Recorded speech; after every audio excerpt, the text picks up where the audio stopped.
Hello there, ladies and gentlemen, and welcome to this auspicious occasion, this moment in history, this time that we have set aside in our lives to sit down and watch Goldberg-related content right here on youtube.com/MrWarrenHayes. Hi, I'm Mr. Warren Hayes. Special edition of the Mr. Warren Hayes Show. We are going to be doing I am going to be watching, and well, look, okay, we're doing a watch-along, is what I'm trying to say. This is my keyboard. I'm doing a watch-along today of the Goldberg At 54 documentary that was produced by the fine folks at the WWE Network. And to be fair, the documentary wing of WWE Productions is wonderful. Like they legitimately do extraordinary work. So just before, what was it, Royal Rumble, they released this documentary, short documentary about Goldberg, and I was like, I am not watching this because my disdain and dislike for one William Goldberg is it's fairly well known. One would say the stuff of legend. But so I was like, nah, I'm good. I'm not necessarily going to watch this. I'm fine. But we decided, when I say we, the viewers of the Mr. Warren Hayes Show and myself decided that it might be a good idea to watch it as a reward for the comment streak that I was running last winter, right? So we figured, yeah, we might as well do it, and here we are. So this is the reward for you guys helping me out, helping out the channel with the streak reward, with the comment streak. And I can't stress it enough. The comment streak is it's cool, it's fun, like, and there's something fun that we can do at the end of it. But it's also it's adding comments and likes to videos to a YouTube channel, whether it's for me, for any content creator that you really like, any YouTuber that really you have no idea how much of a big deal it is and how much it helps in discovery, helps the discovery of the videos, helps grow the channel. So anytime you have the opportunity to jump into one of my recent videos, leave some comments, strike up a discussion, I really appreciate it. I sincerely do. So yeah, the streak is fun because then it's like everyone sort of gets involved. We get a goal and it's cool. And then you get to see me sort of go like this because we're watching Goldberg stuff. But like I said, it's good for everyone, right? I push it a lot, but any YouTuber that you like, anyone at all, that's really the best way to get the stuff out there. It really, really is. It doesn't cost anything. Just a few words, a few comments, and we already hit, because now we have another comment streak going. 20 comments on the next 20 videos. This is what we're doing right now, and we're currently at 3. We've already hit three consecutive videos with more than 20 comments on them. So why don't we do it for this one as well? Do you think we can get to 20 Goldberg comments on this video here? Fingers crossed, but why not? I mean, let's do it. Let's count this one in. If you're watching live right now, and by the way, hello and welcome. If you're watching live right now, the comment section isn't unlocked yet. It unlocks once the video has been done. But hey, you can circle back and leave a little comment and leave a, tell me how much you appreciate Bill Goldberg. How about that? We can do that. But thank you, everyone. And as I said, the people who are joining us live here today, hello and welcome. Tim Traver, how you doing? Metal Michael, good to see you, sir. Welcome to the chat as well. Flow Man, nice to see you. 5th generation Carney Joseph with it. Hello. And the Streak Saver is here. And he always saves the streaks. He's done it again. Good to see you. And Ben is here. Welcome, everyone. So, this is a watch-along. I will not be broadcasting the video, the documentary, because I kind of want my channel to not be stricken down by WWE. Just gonna say. So, what would be cool, so what you guys should do now is open up your Peacock app if you're in the United States. Head to watch.wwe.com if you're anywhere else in the world. Connect, go find go find the Goldberg at 54 documentary. I'll give you a few minutes here, and we'll start it off at the same time. I'll do a countdown. Go 3, 2, 1, go, and on go we'll press click. All right, we'll do that. We'll make sure that you're at 0, 0, that it's buffered, whatever you need to do, and then we'll do it together. Is that pretty good? That's pretty good. And you know, if I start off and I'm a little ahead of you, you can always press pause right on the live stream, and you'll start back exactly where you left off, so you'll be able to sync things up. But hey, so I'll give you guys a minute or two to get to the network, get all set up. But listen, Bill Goldberg, I have to make sure that, you know, that Resun Wrestling, good to see you. Welcome to the chat. The thing with Goldberg and my personal problems with him, very, very personal, is I don't think he's a good professional wrestler. I think he arrived at a very opportune moment in the history of wrestling, and he was able to benefit from it. But I think he's a guy who was always out for himself. And I want to underscore that I understand that a lot of wrestlers are in it for themselves, right? I get that. But I think he's been particularly egregious about it. And I think there are reasons for that. Plus, I don't think he really ever cared about the business. Took a long hiatus after he left from WWE, and then WWE decided to bring him back on a Legends contract. And I'm like, okay. And it's not as if his entire career has been nothing but misses. The guy, for instance, I felt that the run that his last run with the Universal title, when he won it from Kevin Owens, that run there with Brock, I thought that was perfect. Perfectly booked for Goldberg. It worked. His character came across as the happy superhero, let me show off for my kid kind of guy, and that was fine. And he lost to Brock, and it was fine. Like, that's what you need to do. But there are so many other things. But I'm not going to get into all of that right now. We're gonna get to the video. So hopefully you guys have everything set up. Pluggo, good to see you. Welcome to the chat. Welcome, sir. So I hope you everyone is you guys and gals right now have everything set up so that we can watch the Goldberg at 54 doc together. I have it all set. So I'm at 00. I even pressed play before starting, like I said, just to get it buffered and everything. So this is going to be before the WWE doc stinger at first. So we'll be ready. So again, I'm going to count down from 3. We're going to watch it together. I'm going to go 3, 2, 1, go. At go, we press play all at the same time. You guys ready? Here we go. 3, 2, 1, go.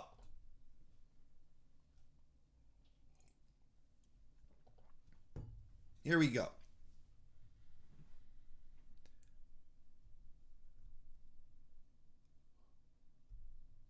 Who is he proud of? He's proud of Big E. We're all proud of Big E. I mean, that's not...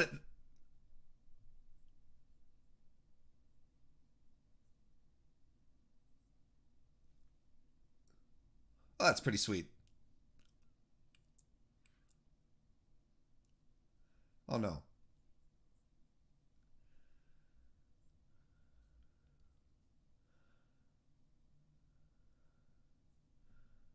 No, Big E, oh, come on. If he's getting the Big E endorsement, how am I supposed to continue disliking the guy?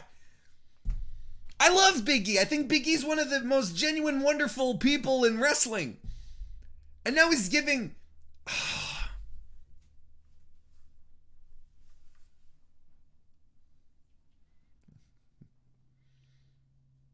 Well, you know, I guess Bill doesn't appreciate me much.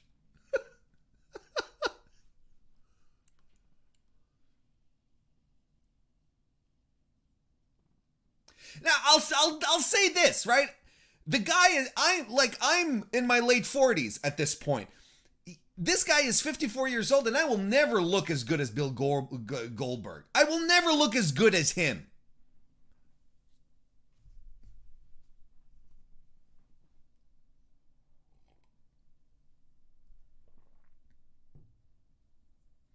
Well, the times have changed quite a bit, right?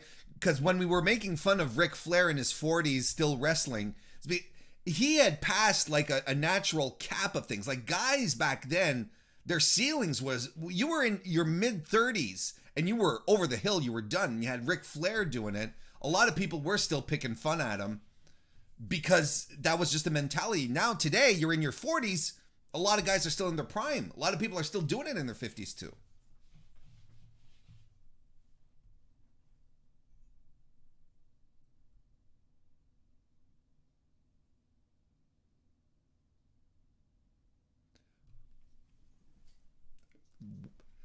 I still want to learn about this business. Fuck off.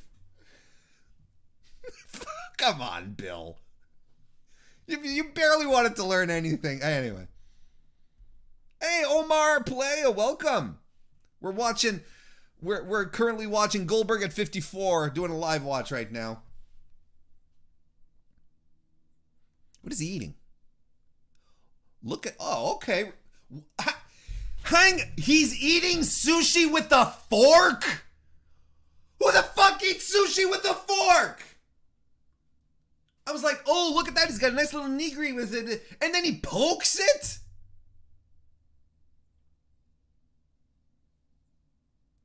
Oh, hang on. Oh, no. The difference with Drew McIntyre and you, Bill, is that Drew has a skill set. My God, and there he is eating sushi with a fork. What the hell is this? What am I watching? No! Bill!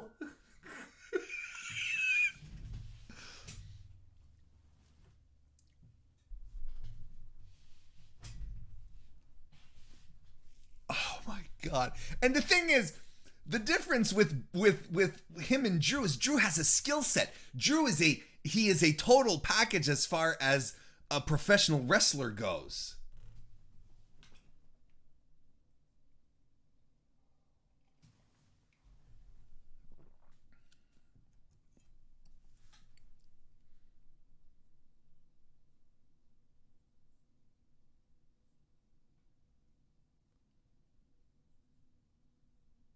Oh, his dad. Oh, okay.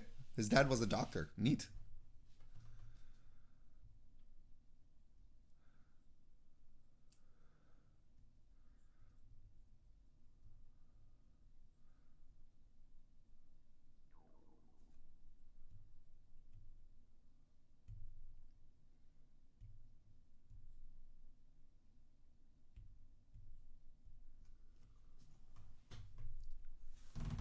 His dad did a lot of shit. Holy crap. Yeah, like, at some point, it's like, why is Warren Hayes so mad at me all the time? Because you fucking eat sushi with a fork, you dunce!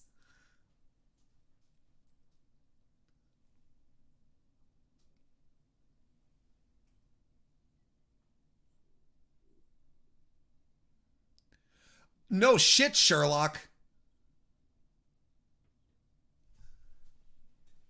See? That's a shoot. That's a shoot. He's not kidding around.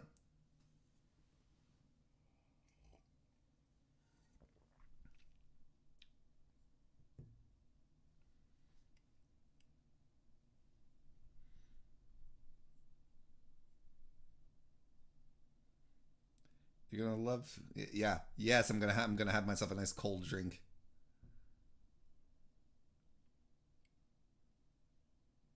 Is that his house?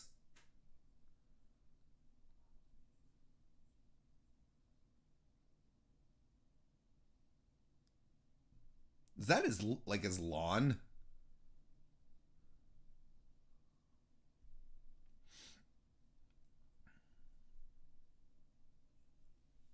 No, no.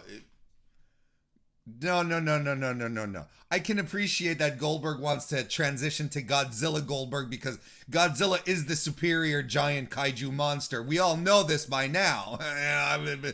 But take it a step back, pal. He's more of a King Kong, let's be frank.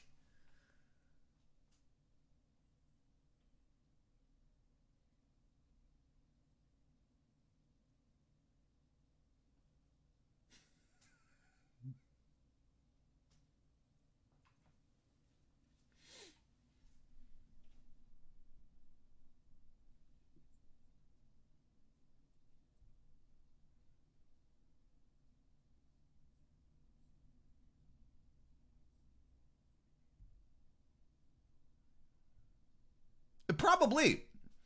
I got to give him that. Like, you know, when you're in your prime and everyone sees you like, you know, jacked and huge, and your thing is, I'm running through dudes. You know, that's my gimmick. It's I'm just destroying people all the time. And now you look at yourself in your 50s and you're not in that prime anymore. It's got to be weird. I'll appreciate that for sure.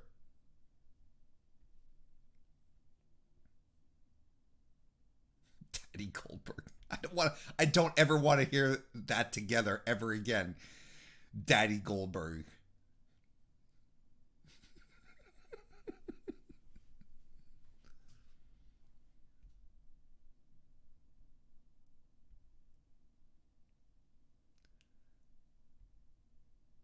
Okay, and I agree with him, but look at just the little cocky, smarmy son of a bitch. Just the way he was delivering it. I think there was a way to say that line and be a little more humble about it, because he's right.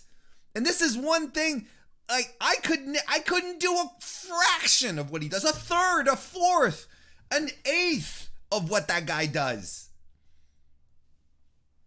The balls, go fucking eat sushi with a fork, you weirdo. Eat sushi with a fork.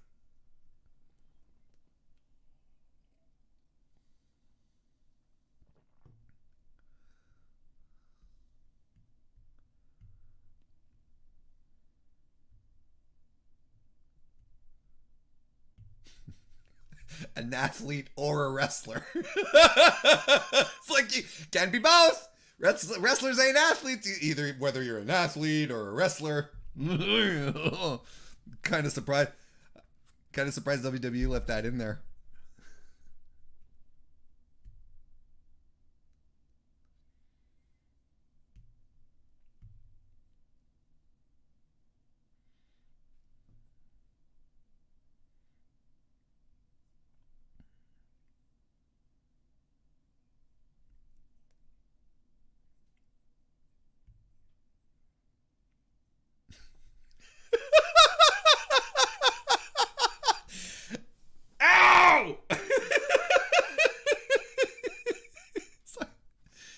I get it. I know it's super painful. It's not fun. I've done rehab before. It's not great. It's just it's so spontaneous.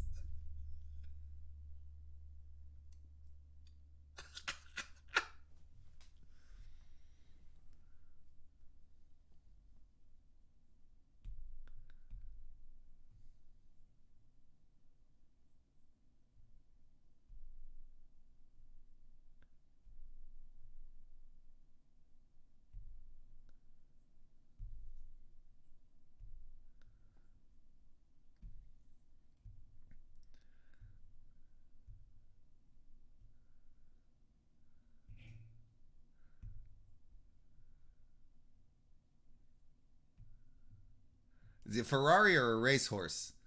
I mean, the trainer doesn't have great comparisons. You know, he's like a Ferrari. But when you have to warm him up, you have to break him in. But then he's a racehorse. Is he a Ferrari or is he a car or a beast of burden? Like what is it? They're either a wrestler or an athlete. I'm not sure about that trainer. DGMC, how you doing? Yeah, when did the headbutts start? When does he start headbutting shit to get hype, to get pumped for physiotherapy?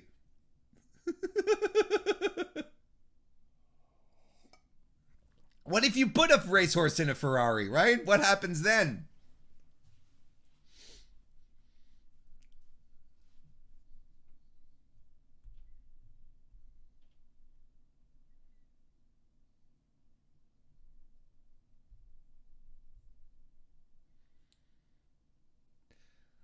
So he's pressing 100 pounds less than what he used to, which is again normal, right? So then how do we expect him to be like, yeah, let's jackhammer people? And we've seen the results in the meantime.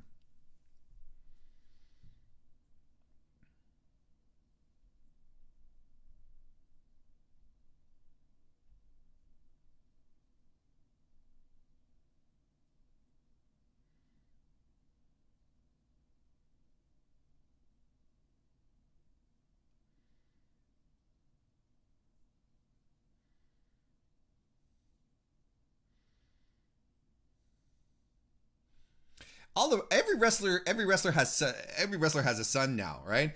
Like in a couple of years, we're gonna be seeing like Arn's kid versus Taz's kid versus Goldberg's kid, right? Like legitimately, this is stuff that's gonna happen.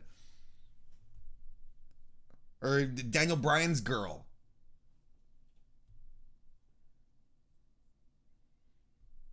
DGMC, how do you know the horse would die in a Ferrari? You don't know that.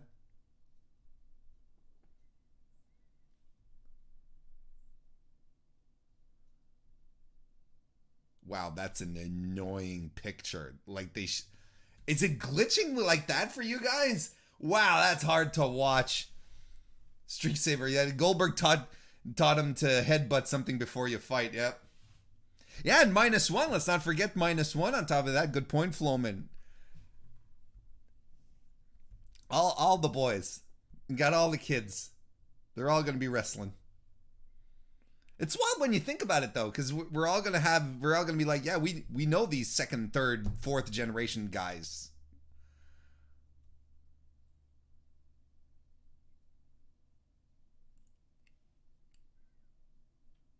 No, not put the horse in the exhaust. What are you talking about?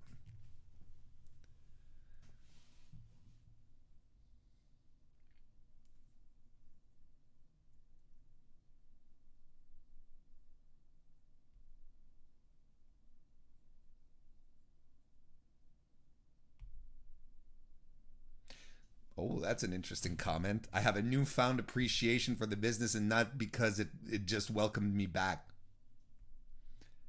Oh boy.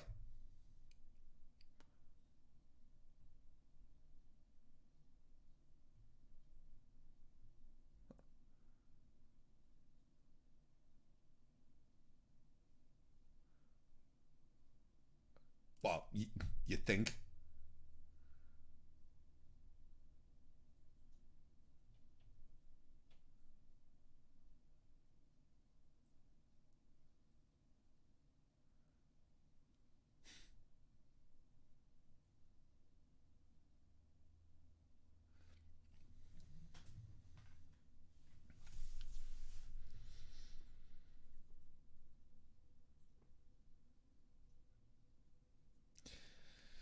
Well, because that's it, right? Vince is like, who can make me money these days?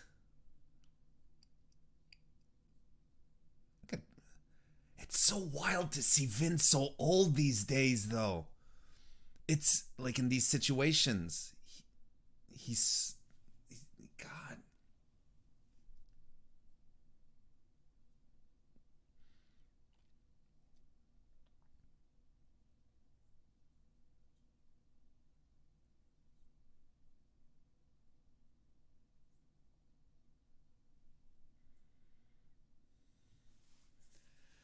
Yeah, like you said, like Floman says, he appreciates the millions of dollars for working 2 matches a year, for sure. He's doing it for his family. I mean, that estate that he has ain't gonna pay itself. Ain't gonna be by working a couple of indie dates. I'll tell you that much.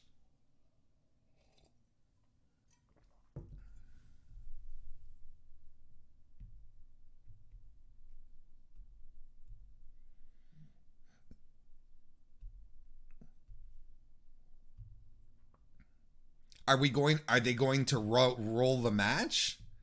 Because the match was shit. It was not good. Okay. I'm excited to see if we're getting post-match reactions. I'm stoked. I'm excited to see this. All right. Because the match wasn't good.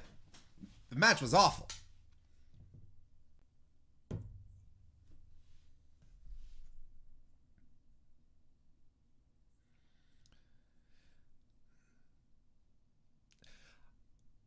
I'm not gonna lie. I think it's really interesting that, you know, he's taken a step back and he's like, yeah, you know, I didn't love the business. I never cared for the business, but not until my later years. And probably because he reached a point where he was like, look, this is the only thing that I've ever really accomplished, right? Because he tried to do movies, he tried to do TV shows, and just didn't work out.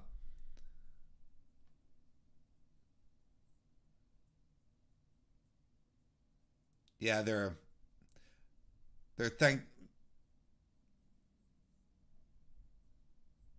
they're heavily editing, of course. I mean, they're not gonna. I wasn't expecting them to run the whole match, you know, but.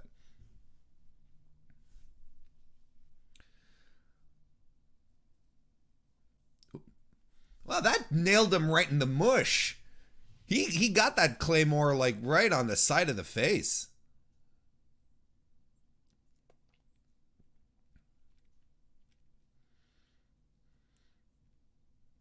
I mean, you look at this setup here and you're like, wow, great match, but are they gonna show the shit pin? Uh no, no. Okay, they showed the shit pin nonetheless.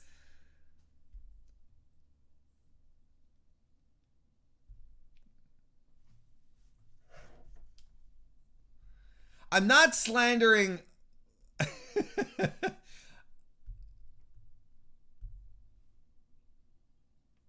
I'm not slandering Santa Slay. Give me a. What are you talking about? I'm not slandering Santa Slay. I'm just his other ventures outside of wrestling didn't quite work out as well as he had hoped. All right, let's see if we get some post-match insight here.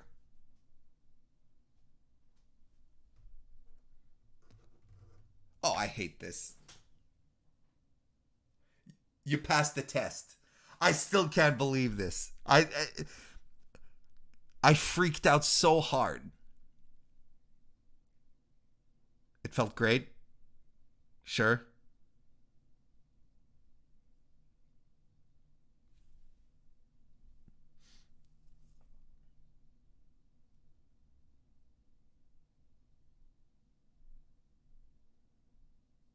Okay, puts over Drew McIntyre. That's pretty cool.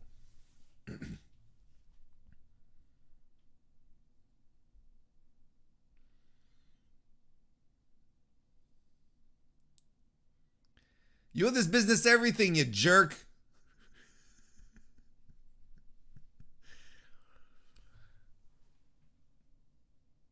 You're damn right you owe the fans everything. My God, man.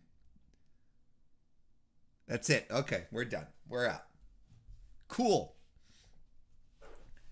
And like Metal Michael said in the chat, I have in the chat here. If you ever do want to hear my full thoughts on the Goldberg versus Drew match that happened at the Royal Rumble, he invited me on his podcast, the Call Up, which you should definitely check out, the Call Up. And I had everything. I laid it all bare right there. Not a bad little 20-minute thing, right? Here's the one thing that I can understand how Goldberg might have like completely disliked this business, because he came in, or at least how it was hard for him to like the business. I'm going to nuance a little bit. Because he came into WCW, excuse me, power plant guy, right? Their performance center, for those of you who might be new, was essentially the WCW Performance Center. He came through the power plant, green as goose shit, had a hell of a look, and just like audiences started reacting to him, positively, of course. Started getting the push, and then the push, and he became a star, a homegrown WCW success story. And there's not a lot of those. Not a lot of homegrown WCW success stories, especially from that era. So like as far as developing talent, creating their own stars as opposed to going to get Hogan and Nash and all that, but it's a discussion for a whole other time.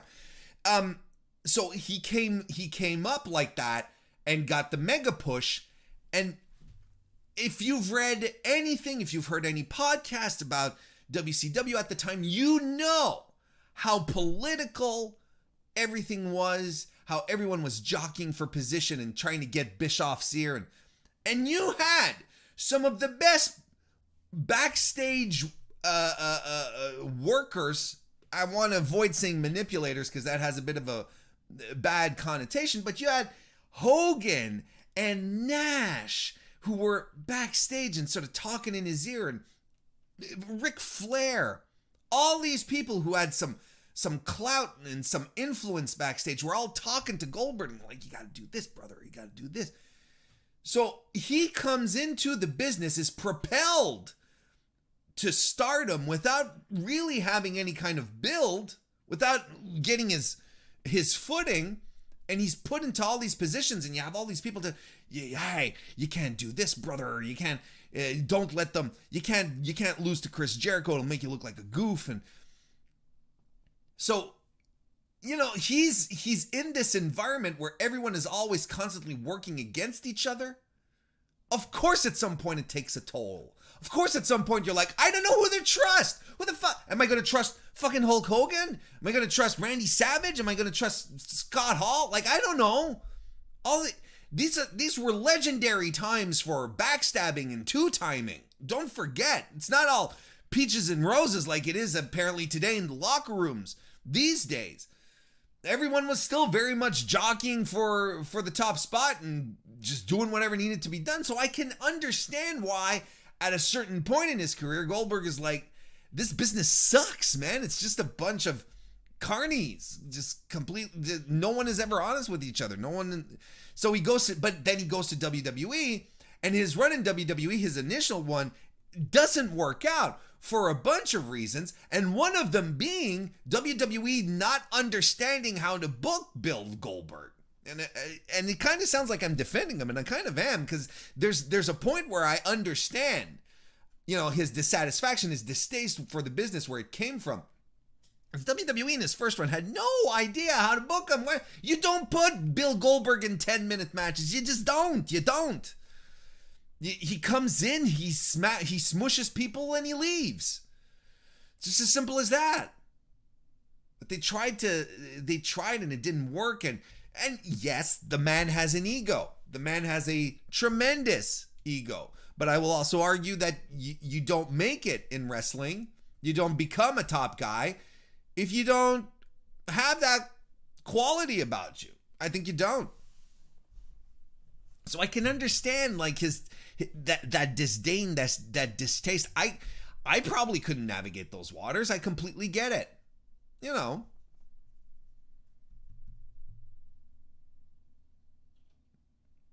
But the things that I will never take away from Goldberg, the things that I will never take away from Goldberg are this. He was a legitimate draw for WCW. He is a superstar. He was an attraction for the company. And I can never take that away because just if I ever did that, it would be out of bad faith. It would just be out of bad faith if I did that. Because that's exactly what he was for the company.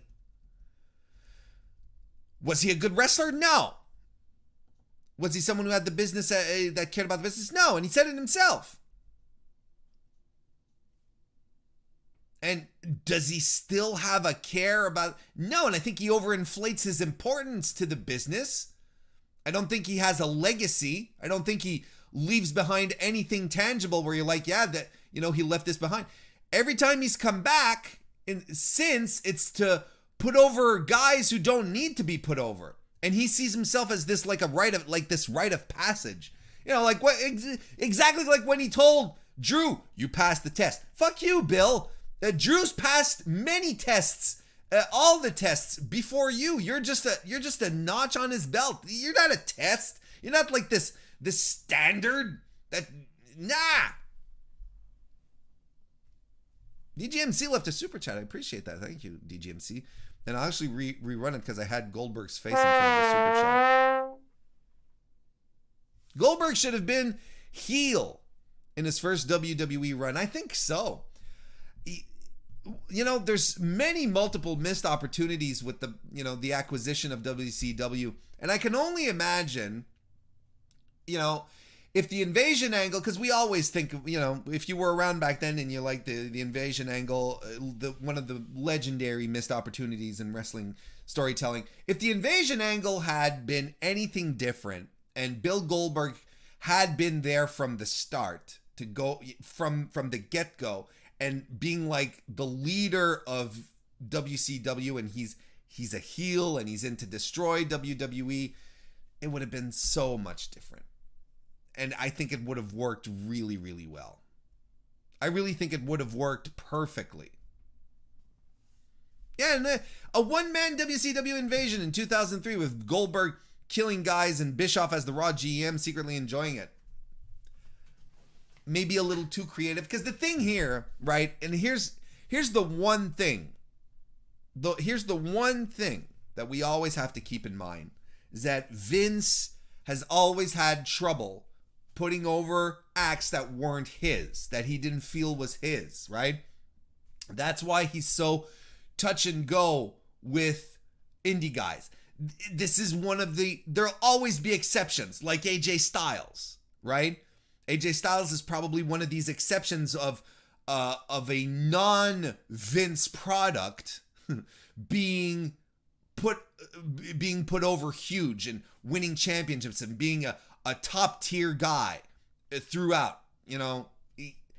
Look at what they did with Keith Lee recently. Most indie people who come up through the indies and end up on Vince's plate, he always will favor his own creations. To a degree, I can understand that as well. To a degree, I can get behind that. Maybe there was some of that in Bill Goldberg's initial WWE run, where it was like, Vince is like, nah, I have a vision for this guy. This is how it's going to work. As opposed to just taking what's tried and true, what the audience knows of, and just going with it. Doesn't it kind of sound like I'm talking about NXT call-ups? It's crazy how little has changed. It's weird. But that wasn't a bad documentary. It's all right. Look, a little humility goes a long way with your boy Warren here. And I look at this and I look at him, talking about his age and now he can't do as many things. And I'm like, I got, respect for that, I really do. There's a lot of, it goes a long way for me. And he's, what I saw there, I'm like, well, not so bad. At least, he understands his own humanity here and his own. But you still can't take away some of the stuff that he says. It's like, if anyone has the balls in the car to do what I do at 54, and I agree. But clearly that's a shield he just put up. He's deflecting attacks. He's ready to, for guys like me. Like, well, you couldn't do what I do. Well, Bill, you couldn't do what I do either. How about that?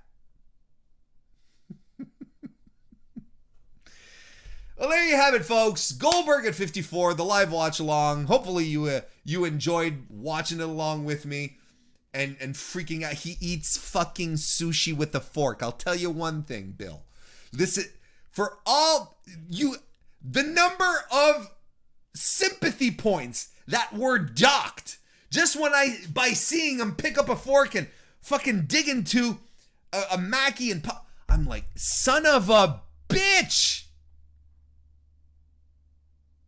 This is my takeaway.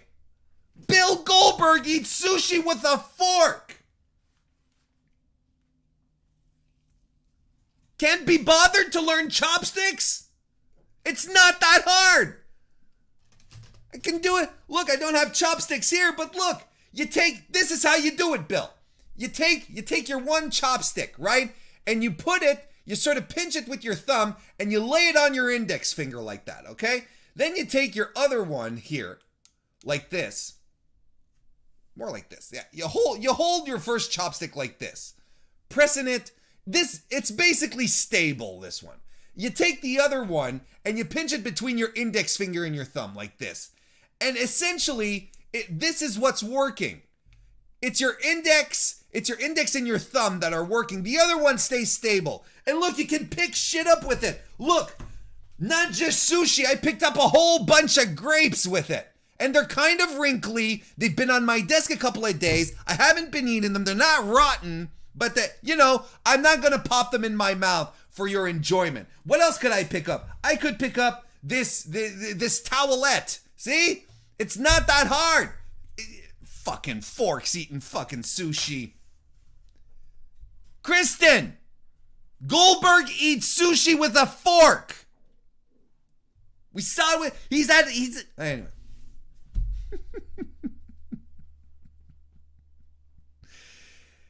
Thank you everyone for joining me for the watch along today. I really appreciate it. It was this was cool. I liked it. I enjoyed it. So this was our very first streak reward. And we've got another streak going. If you like what you saw, give the video a thumbs up. If you're watching this and the comment section is open, let's get 20 comments on this video as well to keep the streak going.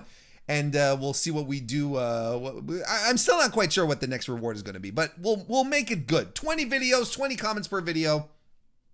That's fantastic stuff. So there we go. Thank you everyone for joining me on this wonderful Saturday afternoon. Hope you have a great weekend.